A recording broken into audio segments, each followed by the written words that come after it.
साथियों नमस्कार। आज की हमारी कहानी उत्तर प्रदेश के झांसी जिले से है। साथियों आप लोग भी सावधान हो जाइए। जो लोग इस private private micro finance company से अगर लोन लिए हैं तो सतर्क रहने की ज़रूरत है। साथियों ये जो समूह लोन बांटा जा रहा है, इस बैंक से सतर्क रहने की बहुत ज़रूरत है साथियों, नहीं तो बैंक वाले कहीं बीवी को ना उठा ले जाएं। साथियों ये आज की घटना है। आज ये घटना घटित हुई है उत्तर प्रदेश के झांसी जिले में।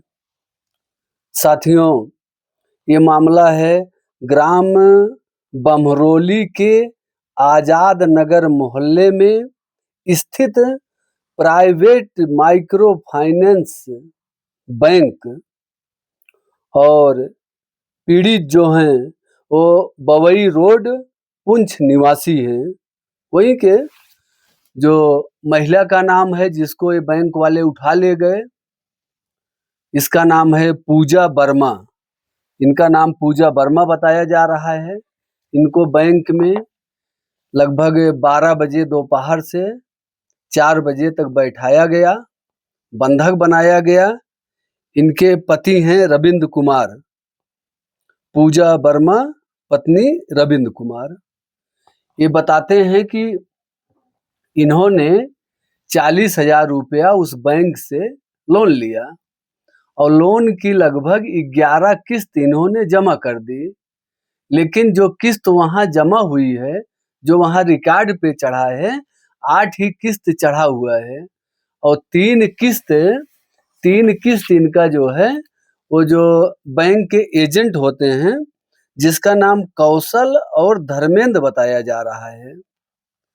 ये पीड़ित ने बताया कि कौशल और धर्मेंद्र ने उनकी 3 किस्तें हड़प ली और मध्य प्रदेश के टीकमगढ़ निवासी बैंक के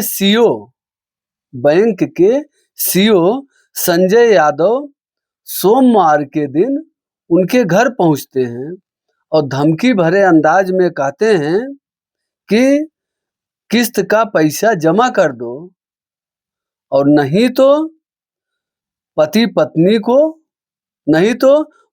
को उठा ले जाएंगे और जब पैसा दोगे तो पत्नी को वापस करेंगे। फिर ये धमकी देके फिर वो पति पत्नी को बैंक में बुलाए और साथियों बैंक में बुलाने के बाद उनको जो है 4 से 5 घंटा पत्नी को बंधक बनाकर बैंक के अंदर रखा रहा, उसको बिठाए रखा। पति जो है बहुत हाथ जोड़ा, बहुत विनती किया कि साहब हमारी पत्नी को जाने दो, हम आपका एक एक पैसा चुकता कर देंगे। लेकिन बैंक वाले के चेहरे पर जरा भी सिकन नहीं आई कि पत्नी को घर जाने दे। इतना देर तक भूखी प्यासी बच्चों को लेके कैसे पत्नी अकेले बैठेगी। लेकिन ये देखिए, दुख तो देखिए, विडंबना तो देखिए। फिर वो पति रविंद्र कुमार ने 4-5 घंटा इंतजार करने के बाद परेशान होके और बहुत हाथ जोड़ के विनती करने के बाद जब वो थक हार गया एकदम, उसको कोई रास्ता नहीं दिखा, तब वो डायल 112 पर फोन किया। 112 पे फोन करके पुलिस को इस घटना की सूचना दी, जानकारी दी। साहब आप लोग आइए इस बैंक में, ऐसे ऐसे हो गया, हमारी पत्नी को 4-5 घंटे से बंधक बना के बैंक वालों ने बिठाया हुआ है और उसको जाने नहीं दे रहे हैं। तो अब पुलिस वाले आते हैं। पुलिस वाले आए तो जब बैंक वाले वो पुलिस वाले को देखते हैं तो उनके चेहरे की झाइयाँ उड़ जाती हैं। अब वो करें तो क्या करें? फिर तुरंत आनन-फानन में वो महिला को छोड़े जो है, बोले जाओ, जाओ, जाओ जो है, उसको महिला को छोड़ दिए। और जब पुलिस अंदर गई, पूछी जो है, भाई ये महिला को क्यों बैठाए थे? क्या बात है? तो बोले कोई बात नहीं, तो महिला अपने मर्जी से इधर बैठी थी जो है। हाँ, उनकी बैंक वाली की सफाई भी आई है। उन्होंने बताया कि ये महिला जो है 7 महीने से किस्त नहीं दे पा रही थी। इसी सिलसिले में इसको बैंक में बुलाए थे और भीड़ है काफ़ी जो है, इसका नंबर ही नहीं आया कि यहाँ बैठी है जो है, तो मैं क्या करूँ? हाँ, अब देखो बैंक वाले सीधा निकल गए और इसके पति को, इसकी पत्नी को बोले कि पत्नी को बंधक बना लिए और पति को बोले पैसा लेके आओ, किस्त लेके आओ, तो पत्नी लेके जाओ। अब देखिए दशा। हुँ, किस्त जमा करो मतलब पैसा लेके आओ, पत्नी को लेके जाओ।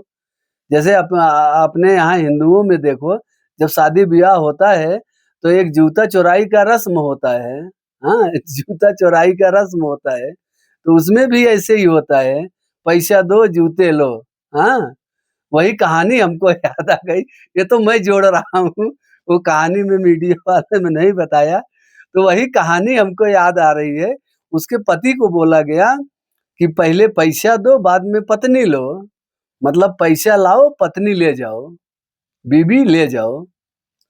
साथियों, उस बैंक वाले का भी आया जो है, जो उसका सफाई बताया उसने कि महिला 7 महीने से किस्त नहीं दे रही थी।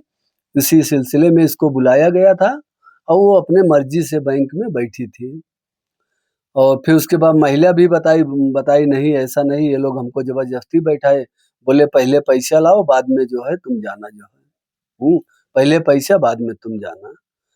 अब पुलिस जो है इस मामले की जाँच शुरू कर दी है और बैंक स्टाफ, कर्मचारी और ये पीड़ित जो पति-पत्नी हैं, इनसे पूछताछ करके जो इसमें निष्कर्ष निकलेगा तो पुलिस अपनी कार्रवाई करेगी। लेकिन एक बात कहेंगे साथियों, ये समूह लोन वाले जो हैं, हाँ, इनकी ऐसी हरकत कई-कई जगहों से सुनाई दे रही है। किसी के घर 11-11, 12-12 बजे रात तक जाके बैठे रहते हैं। हाँ, एक टाइम टेबल होता है ना। किसी को ऐसा करेंगे कि तुम चाहे जैसे पैसा लाओ, गहना गुड़िया बेच के लाओ, खेत-बाड़ी बेच के लाओ। मतलब ऐसा प्रेशर बनाते हैं कि कई लोग तो ऐसे आत्महत्या भी कर ली हैं। हुँ, कई लोग इसमें आत्महत्या भी कर ली है, परेशान हो के। तो हम सभी माताओं, बहनों से, भाइयों से हमारी गुज़ारिश है, हम कहना चाहेंगे कि भाई आपकी दाल-रोटी तो चलती ही थी, पहले भी चल रही थी, आज भी चल रही है। और कोई एक आदमी बता दे हमको, हमारे कमेंट में लिखिएगा कि जो ये माइक्रो फाइनेंस वाले से पैसा लेके कोई अमीर बन गया हो या दाल-रोटी की जगह पूड़ी-सब्जी खा रहे हो, हाँ, मटर पनीर खा रहे हो, बताइएगा कोई भी एक शख्स। हम ये कह रहे हैं कि अगर आपकी दाल-रोटी पहले चल रही थी, तो उसी हिसाब से चलने दो। ये इतना टेंशन लेके क्यों मरना है भैया? हाँ? क्यों परेशान होना है ऐसा? हाँ, ऐसा भी नहीं कि 20,000, 40,000, 80,000, 1 लाख, 2 लाख भी लेके, हाँ, अब वही है हर महीना आपको किस्त भरना है। अगर आपके घर का कोई कमा रहा है, 2 पैसा बाहर से आ रहा तो आप दे सकते हो और नहीं कमा रहा तो भरना बहुत मुश्किल पड़ता है साथियों। ये माइक्रो फाइनेंस वाले पूरे गाँव में घूम-घूम के बस महिलाओं को समूह लोन में जोड़ा है। हमारे ख्याल से पुरुष को तो इसमें नहीं जोड़ा है। जो जो भी इनके समूह लोन में है, सब केवल महिला है टोटल जो है पैसा लेने वाली। और पैसा लेने का जो 20,000, 40,000 दे दिए, 1 लाख दे दिए, अब वो पैसा वापस ही नहीं कर पा रही है। हाँ, तो अब इनके ऊपर प्रेशर बनाया जा रहा है। अभी यही देखिए हाल, ये 2 प्राणी है पैसा ले लिए 40,000 और 11 किस्त इन्होंने बता रहा है कि 11 हमने भरा हूँ, लेकिन 8 ही किस्त वहाँ दर्ज है जो है। हाँ, इसकी 3 किस्त भी गायब हो गई, हड़प लिए एजेंट लोग, नहीं जमा किए। तो भाइयों, हम फिर से हमारी आप सभी से गुज़ारिश है कि अगर हमारी दाल-रोटी चल रही है, तो हम इस चक्कर में ना पड़ें। जो काम को हम कर ही नहीं सकते, जिस कर्जा को हम भर ही नहीं सकते, तो ऐसा काम नहीं करना है, नहीं तो एक दिन बहुत बेइज़्ज़त होना पड़ेगा। और देखिए इस महिला को कैसे बेइज्जत हुई बेचारी, हाँ? बैंक में उसको बंधक बना लिया, 4-5 घंटे उसको बैठाए। ये तो अच्छा हुआ कि पुलिस वाले आ गए, नहीं तो पता नहीं क्या रात को छोड़ते कि कहाँ ले जाते, क्या करते, वो तो समय ही बताता। हुँ?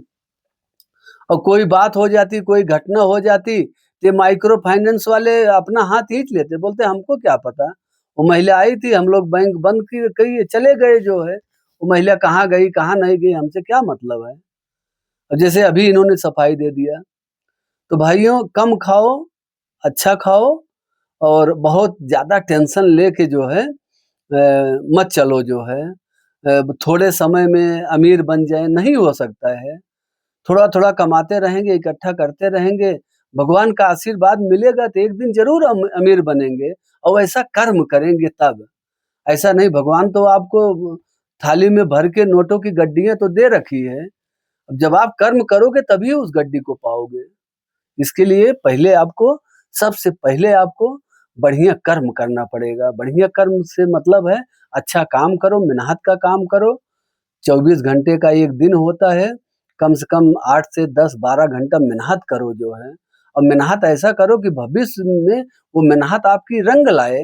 अब आज ही गड्ढा खनोगे, आज ही पानी पाओगे ऐसा संभव है? तो ये सब माइक्रो फाइनेंस के चक्कर में मत पड़िए। जैसे पहले जो है आप लोग की रोजी-रोटी जैसे खान-पान चल रहा था उसी हिसाब से चलाइए। हाँ, अगर हिम्मत है किस्त भरने का तो आप ले लीजिए, हम मना भी नहीं कर रहे हैं। अगर आप दे सकती हैं, भाई आप 2 नहीं 10 लाख ले लो, हमको हमारा क्या नुकसान है। अगर आप ऐसा दे सकती हैं पैसा, भाई कोई देगा तो लेगा भी तो ना। तो अगर कोई दिया है तो उसको लौटाने की अगर हिम्मत है तो आप लीजिए जो है, हमको कोई ऐतराज़ नहीं, कोई तकलीफ नहीं, क्योंकि हम तो दे नहीं रहे हैं। ठीक है साथियों, आप लोग का जो भी विचार होगा कमेंट में बताइएगा, और आप लोग हमारे वीडियो पे अपना समर्थन दे रहे हैं, तो हमारे चैनल को सब्सक्राइब भी करिए साथियों। आप सब्सक्राइब करते हैं तो हम मोटिवेट होते हैं और अच्छी-अच्छी कहानी सुनाने का हौसला मिलता है। तो आप लोग जो है हमारे चैनल को सब्सक्राइब करिए, लाइक, कमेंट करिए और शेयर करिए, दोस्तों तक पहुँचाइए हमारी बात को। हाँ, और जैसा भी हो कमेंट में ज़रूर बताइएगा। फिर मिलते हैं एक नई कहानी के साथ, तब तक के लिए जय हिंद, वंदे मातरम।